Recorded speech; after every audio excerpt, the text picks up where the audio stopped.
everyone, and welcome to the CPA Moms Podcast. I'm your host, Nicole Kehl. I'm the brand ambassador of CPA Moms. I'm joined today by Nicole Hall. Nicole originally got a degree in elementary education, but after realizing that teaching was not for her, I also would have realized that, she got a bookkeeping job and fell in love with accounting. Since then, she has earned her master's degree in tax, and in June of 2024, she launched her own practice while also homeschooling her two kids and running a small hobby farm. I'm very excited for this conversation. There are a lot of parallels here, so I'm excited to learn about your journey. So welcome. Thank you. So if you could start us off just with a little bit about your journey into accounting. I know I gave a little bit in the intro there, but expand a little bit more and kind of talk about what you expected, if you had any expectations for that to look Right. like once you actually got into accounting. So it really just fell into my lap, right? It was a job of circumstance, and it was a 60-mile track one way for $13 an hour. But looking back on it, the experience that I gained was just invaluable and the stepping stone. And like I'd mentioned, privately, that I could bring my son, who was just an infant, and it was great at the time. I had no expectations. If you had asked me in high school if I was going to be an accountant, I would have audibly laughed in your face. Um, because it's just, that's just something boring people did. So when I got into it, I realized that it just made sense to me, taking those puzzle pieces and putting them together and having a tangible end result that made sense was just something that really honestly came natural. Um, Looking back, did I do the greatest job at the time? Probably not, because I didn't have a lot of those foundations of profit and loss and a balance sheet and things like that. It was more, okay, this is a personal expense that goes to, shareholder distribution or whatever the case was. Um, and then I kept learning and learning on my own so I could be better at my job. And with my husband being in the military, we moved all the time. And so it wasn't practical to really stay. We stayed in the same area, but if you've ever been to Hampton Roads, Virginia, you know that just moving 20 miles down the road could add 2 hours of drive time. So I decided to start my own firm. And back then it looked a lot different. It was mailing things via FedEx and all of that. But it's really what like got me into it. And I just fell in love with building it and meeting the clients and making it my own.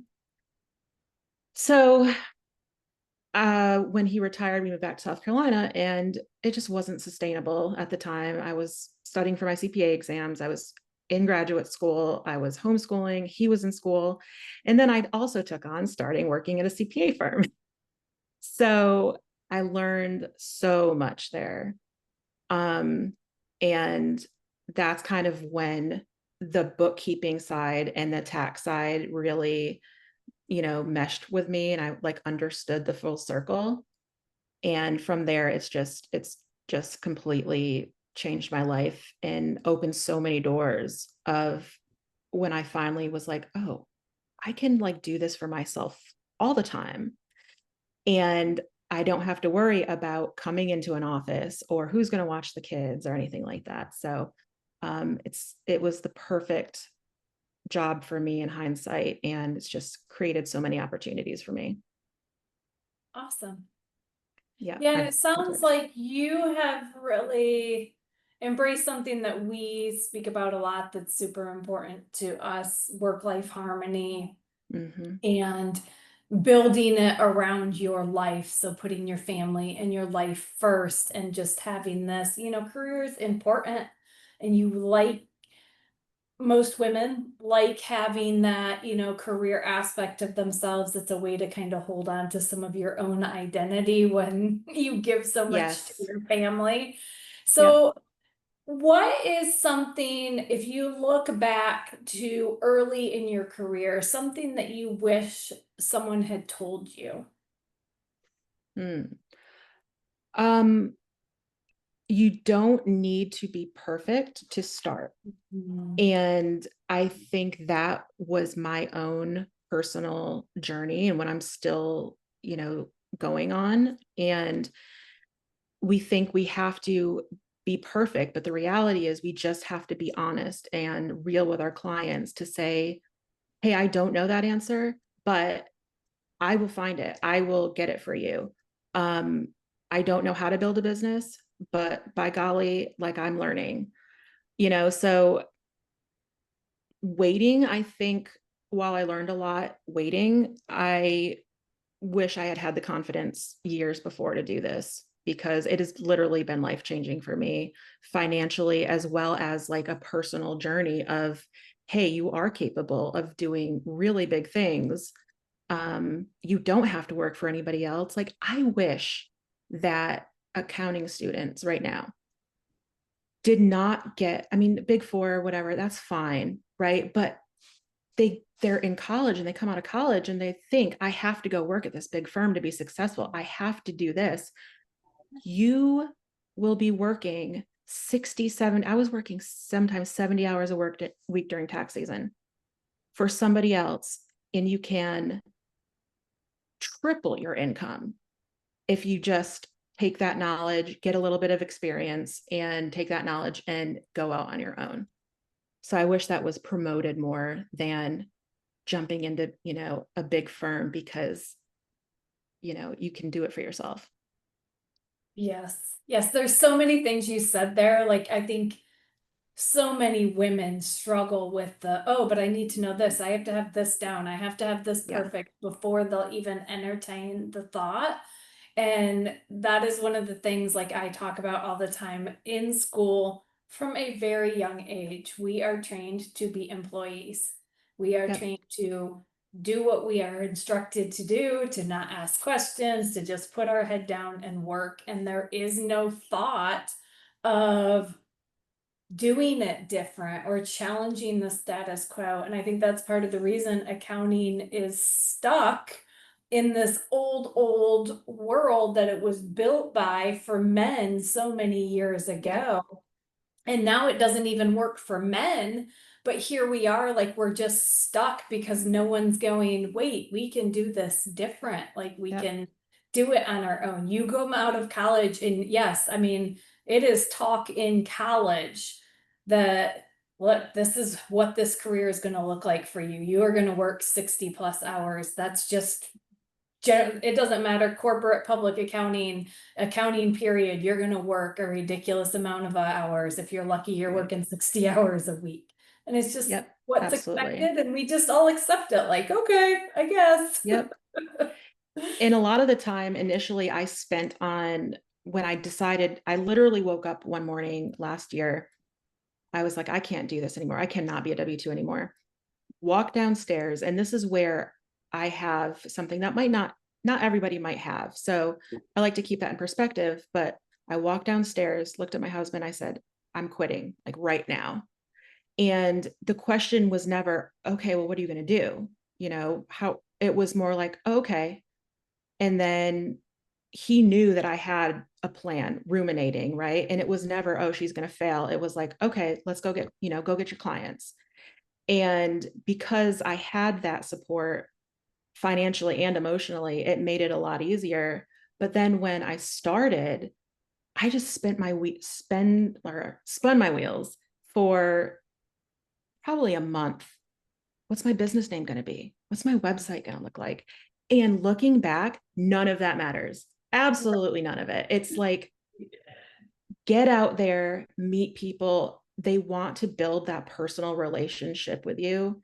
They don't care what your name is. They don't care. They probably don't even look at your website that much, honestly. Like, just go out and start. And that's probably the biggest takeaway too that I've learned is just start. It doesn't need to be perfect for sure. Yeah.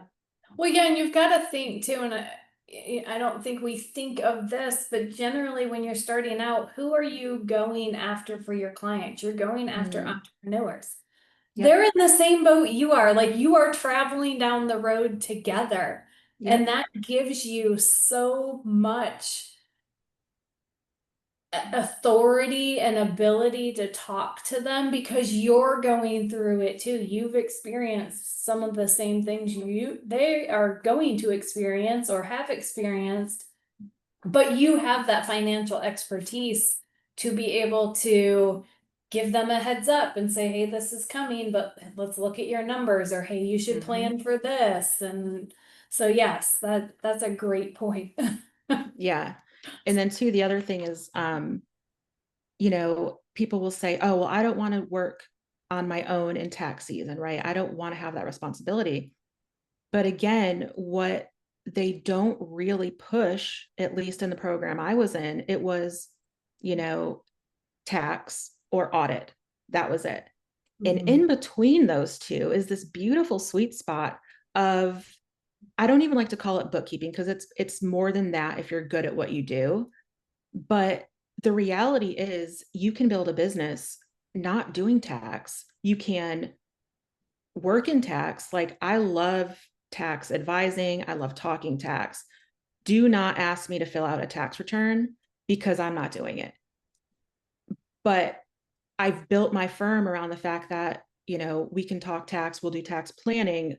Though, I'm not doing your tax return because I have built my business so that I am not working 60 hours a week during tax season because in this season, I don't have time for that. I will no longer choose tax season over my kids. Um, you can build a firm just tax and have a trusted, you know, bookkeeper or something where the books are going to be clean. So you're not doing cleanups on, April 13th for somebody's tax return. Um, so there's different ways to build it too. It's not always so black and white.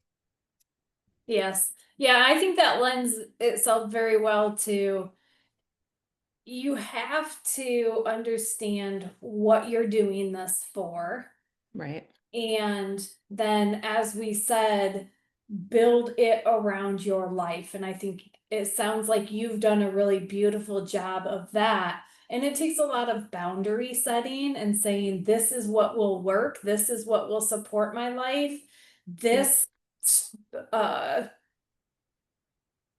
words this business model Yep. won't work. Having to do 5,000 tax returns, that's not going to work. That's not sustainable for what I'm trying to build for my life. So there's a whole lot of, I think the first step I tell people all the time in launching your business has nothing to do with business. It has nothing to do with accounting. It has to do with knowing what it is that is important to you and what you want before 100%. you even start. Because if not, you're Absolutely. going to get down the road and you're going to go, oh crap, like I just built the same thing that I had. And now Right. I'm Exactly. working like a dog and Yep. having Exactly. the time and the flexibility and everything I wanted from it. So, Exactly. And so go ahead. yeah, I was going to say, so can you speak to that a little bit just on how you knew to build it that way, or like what stumbling blocks were in your way? What Yeah. got you here to where you did build it this way? So I think working in public accounting gave me the idea of what I know I don't want. Looking back on pictures when my kids, at the time they were going to a small school down the road, and it was Valentine's Day. I had a picture time stand at 7 p.m. It was the night before Valentine's Day.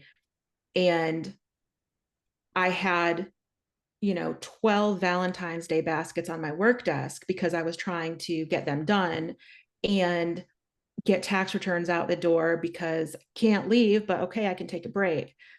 So working in that field did give me the experience to know what I don't want. And but now that I'm in it and building it, there are still learning blocks, right? So right now where I'm at, I am only one person. And so I'm at that stage where I have to start hiring to get things off my plate, because it could easily, depending on how you want to build your business, it could easily become 50 hours a week if you Right. don't structure it to where, okay, you have an admin, you have a bookkeeper doing the lower level work. Um, all of that is a new challenge for me. But in the back of my mind, I have the notion and the idea of what I don't want. So I know, okay, this is where we're at. We're doing a creep of, going over the amount of hours I want to work. What do I have to do to get this off my plate and offboard it and build a team that can support me? So Yeah. that's where I'm at currently, trying to build that team out and give other moms who would need to work from home the opportunity to do that, because I 100% believe nobody in accounting should have to go into an office. There's no need. Um, Yes. and there will always be the women that want to do that, and I totally get that. Like, working from home has its own challenges, but for the women that can't, or want to homeschool, or just, medical, whatever it is, like, I want to have a firm that I can give them opportunities to stay at home with their kids, and, not have those rush deadlines all the time, um, and give them that opportunity. Yeah. Yeah, and you're doing so much. So let's talk about this. You homeschool, which I just I started do. homeschooling this year. It's Awesome. amazing. It is the wickedest roller coaster I've ever been It on. is. It's But so emotional. yes, yes. And I mean, managing their emotions and the Yep. transition from going to school to doing it here, and you used to just be mom, now you're teacher. Yep. Yes, all the things, Yep. right? It's rough. And Yep. then you also have a hobby farm. So it's not like you don't have anything going on, Right. but then you Right. are also now running a practice.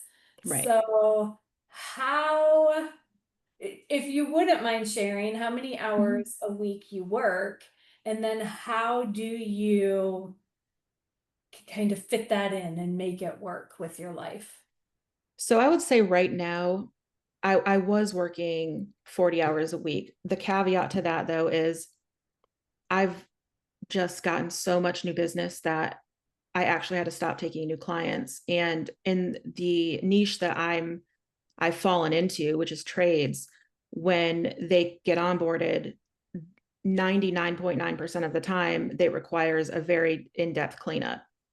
So, I took on more than I could chew. And so then I ended up being like, Nikki, this is not what you want to do. Hire it out, because, you've got the margins. So hire out, help with cleanup.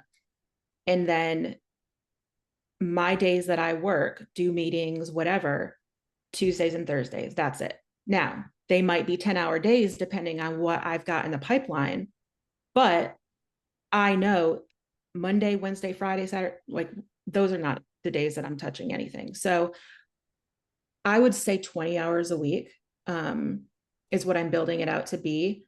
And for the past 2 weeks, I've been on that, and it's about 20 hours. So yeah. Yeah.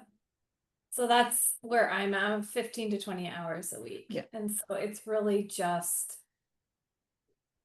you have this puzzle and it's just fitting the pieces in the right spot. And like Yeah. sometimes you have to switch it around and all of Mm-hmm. that, but then you figure out, okay, this is what works. And so I'm not doing every or like 2 days a week working. I'm like splitting up my days, but you have to figure out the Yeah. puzzle and how it works for you and your family. But yeah, Yep.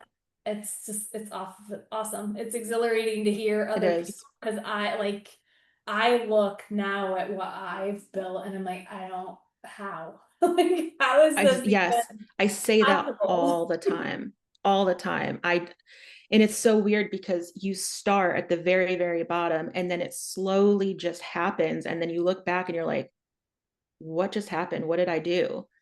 Yeah.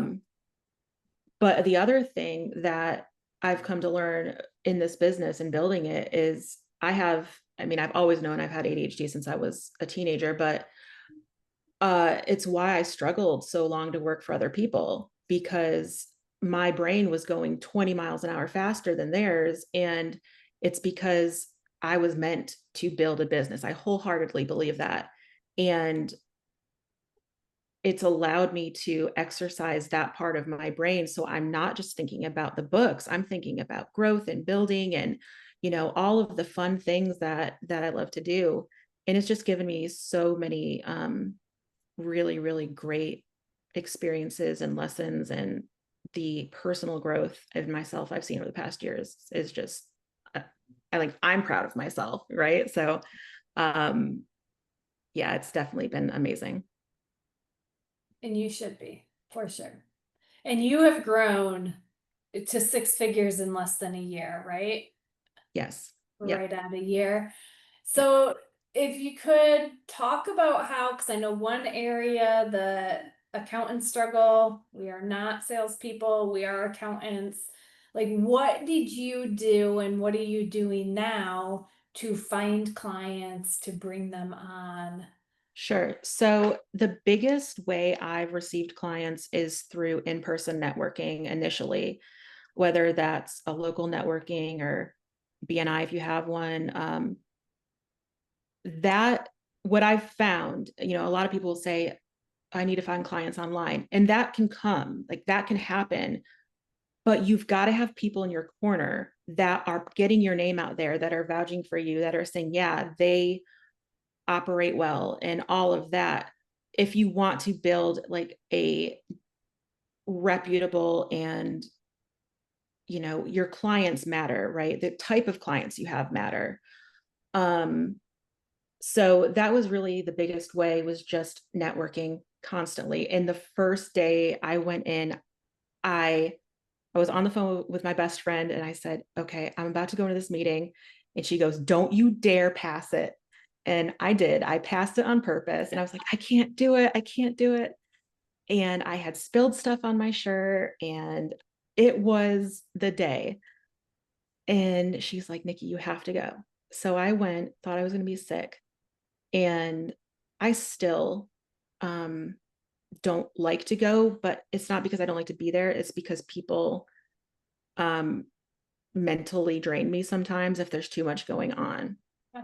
And luckily, we only meet every other week, and my group is amazing, and all of my networking partners are amazing. But still, like personally, it is draining, and they all know that. They're like, "Oh, Nikki's got to go. She's done."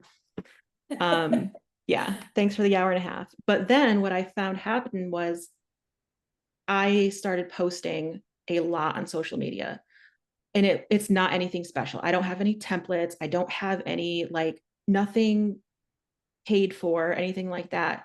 I literally just talk to people like I would talk to anybody else, or say, hey, don't forget to track your expenses today, or just really silly things. And I can't tell you how much has come from that. So much, like I told you, I have a waiting list right now, and almost 90% of the people that are on it will say, oh, I saw you posting on social media. I like what you have to say, or you're relatable, or things like that. But that only came after I built those like in-person relationships. Yeah. I think that would be like the most important thing. Awesome. You are such an inspiration. You've just done so much and it's amazing. If you could close us out with one thing that you have learned on your journey. Hmm. Um,